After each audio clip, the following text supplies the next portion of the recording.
গরমের তীব্রতা বাড়লেই প্রাণচাঞ্চল্য ফিরে আসে পাখাপল্লীতে। 3 দিন 4 দিন হলে একটু গরম পড়তেছে, 3-4 দিন হলে একটু ব্যবসাটা একটু ভালো হয়। তাল গাছ তেমন না থাকলেও তাল পাতার হাত পাখা তৈরি শিল্পে এই গ্রামে সুনাম ছড়িয়ে পড়েছে দেশের বিভিন্ন প্রান্তে। দেশ জুড়ে পরিচিতি পেয়েছে তাল পাখার গ্রাম বা পাখাপল্লী নামে। সংসারের কাজের পাশাপাশি এই পাকার কাজ করে থাকি। এই পাটা গুটাই থাকেন যে এই পাকার ব্যবসার জন্যই পাকা পাড়া হিসাবে পরিচয়। বছরের প্রায় 6 মাস এ গ্রামে শতাধিক পরিবার নিপুণ হাতে তৈরি করে তাল পাতার হাত পাখা। গত কয়েকদিনের অসহনীয় গরমে তাল পাতার তৈরি পাখার চাহিদা বেড়েছে কয়েক গুণ। ফলে কারিগররা পার করছেন ব্যস্ত সময়, দিনরাত চলছে পাখা তৈরির কাজ। Original product, best service and best offer. Your right choice, Transcom Digital. মেলা খাটি পরিশ্রম ভোর সকালে মোটামুটি সকালে 8:30 বসি, রাত 12টা পর্যন্ত।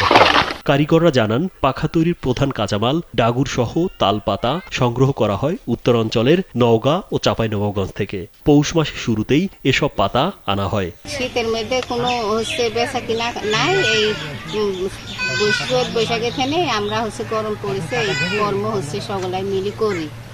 এখন বেচা কিনা শুরু হয়েছে, ভালো মতন হচ্ছে।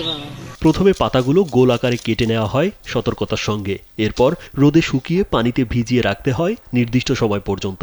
পরে গোল আকারে ছাঁটাই করা পাতায় রং করা খিল লাগিয়ে দুই পাশে সেলাই করে তৈরি করা হয় তাল পাতার হাত পাখা। রোদে শুকানোর পরে আমরা পানিতে এটা ভিজানোর পরে তখন হাঁসেতে কাটি, তারপরে কাপা দিই, এটাকে কাপা দেওয়া বলে।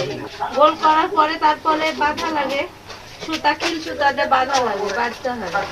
বাঁধানোর পরে তারপরে বিক্রি করা লাগে, রং করা লাগে। কারিগরদের অভিযোগ, প্রয়োজনীয় প্রশিক্ষণ, সহজ শর্তে ঋণ সুবিধা ও আধুনিক বিপণন ব্যবস্থার অভাবে এ সম্ভাবনাময় হস্তশিল্প বড় পরিসরে বিকশিত হতে পারছে না। পাখা তৈরি করতে যে পরিমাণ আমাদের পরিশ্রম হয় সে পরিমাণ আমরা সে তুলনায় দাম পাই না। তো সরকার যদি আমাদেরকে একটু সহযোগিতা করে তো আমরা ব্যবসাটা টিকিয়ে রাখতে পারবো। নাটোরের বাগাতিপাড়া উপজেলার জামনগরের এই পাখা তৈরির ঐতিহ্য প্রায় 4 থেকে 5 দশকের পুরনো। বাপদাদাদের কাছ থেকে উত্তরাধিকার সূত্রে পাওয়া এই পেশায় এখনো নিজেদের ধরে রেখেছেন গ্রামের অসংখ্য নারী পুরুষ। শাশি করেছে, আমরা করেছি, আমার ছেলে মেয়েরা করেছে, এখন বইয়েরা করছে, আমরা করছি। এই করি আমরা খাই। এই কাজ বিয়ে আসার পর থেকে আমরা করি। কুটির শিল্পের কাজ আমরা ঘরে বসে থেকেই করতেছি। এটা অনেক দিন থেকে প্রচলিত।